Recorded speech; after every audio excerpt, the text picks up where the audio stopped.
This seems, Mick, to be the worst kind of racial stereotype. Let me finish. Yeah. Racial stereotyping. Black congressman, majority black district.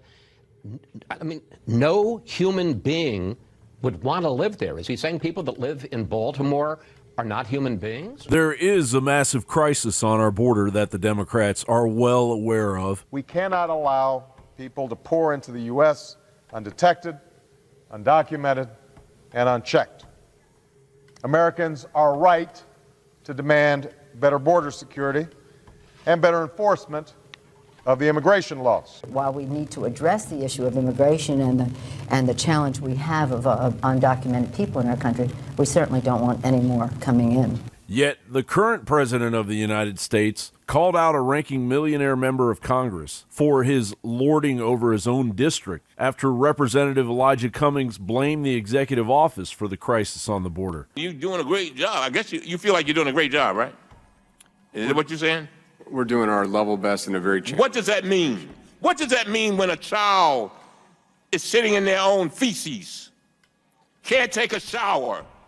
Come on, man. What's that about? None of us would have our children in that position.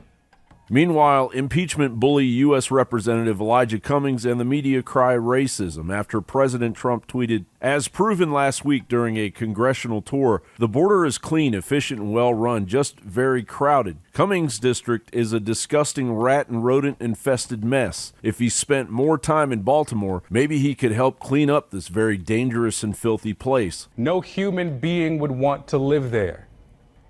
Infested. That's usually reserved for references to rodents and insects, but we've seen the president invoke infestation to criticize lawmakers before. You see a pattern here?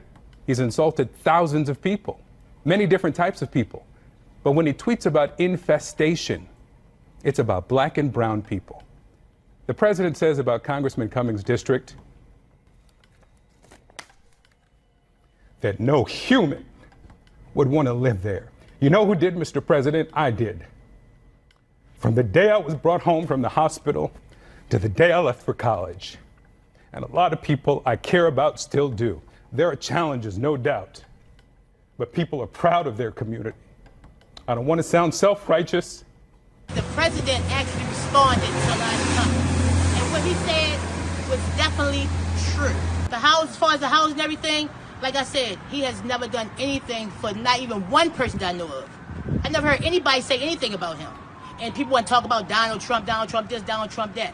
Why is this man over there taking care of people at the border? We hungry. We need a place to stay. We feel like we're in a concentration camp. And it's just sad. He worried more about them than his own people. Cummings responded with, Mr. President, I go home to my district daily, each morning. I wake up and I go and fight for my neighbors. But does he? There is no question that the area of Baltimore President Trump is referencing is rat infested. In fact, it's so bad that Animal Planet ranked Baltimore as one of the worst rat-infested cities in the world, reporting Baltimore's rat problem is bad enough that at one point, rats tunneled so intensely beneath a particular area of pavement that when garbage collectors drove over it, their truck sunk up to its axles. Rats in the vicinity took full advantage of the mishap and swarmed the truck, gorging on the garbage inside. Bernie Sanders, flanked by Baltimore city leaders, wasn't called a racist when he likened Baltimore to a third world country. The fact of the matter is that America is the wealthiest country in the history of the world. But anyone who took the walk that we took around this neighborhood would not think you're in a wealthy nation. You would think that you were in a third world country. Look at West Baltimore. This is Cummings District. Look at the row houses. Look at the dilapidated building. Look at the rats. Now, that's true in those neighborhoods, in those parts of West Baltimore. Racism doesn't trump the truth. And when a crooked politician's plastic reputation supersedes the lives of 22.4% of its constituents that live in poverty, supersedes the highest homicide rate of U.S. big cities, and supersedes a rat problem of global proportions, we are no longer facing the truth. John Bound reporting.